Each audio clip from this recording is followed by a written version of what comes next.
Peut-on rejoindre l'école avec une double licence en mathématiques et informatique ou vaut-il mieux faire de l'économie? Il n'y a pas de bonne formation, de mauvaise formation.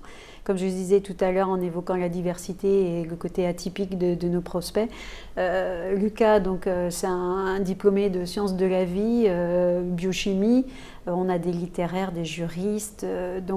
Il faut d'abord faire les études après la terminale qui vous intéressent parce que vous ne savez pas obligatoirement si vous allez rentrer en école de management. Il ne faut pas être stratège en se disant je vais faire tel type de formation en fac pour intégrer telle école de business.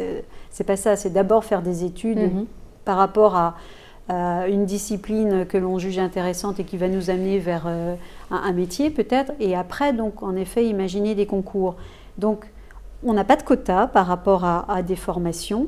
On prend vraiment un ensemble de candidats qui viennent de partout. Est-ce que vous pourriez nous donner justement, pour montrer aussi la diversité, les statistiques par rapport au profil que vous prenez, qui ne sont pas des statistiques fixes, bien sûr, oui, ça je le comprends, mais juste pour avoir un exemple de ce qui se fait sur cette année par exemple. Alors, la population qui est la plus représentée, c'est bien entendu les étudiants qui sont en licence sciences éco-gestion. Voilà, parce que c'est eux qui continuent à poursuivre dans une école de management la formation qu'ils ont déjà suivie à l'université. Donc, c'est les plus représentatifs.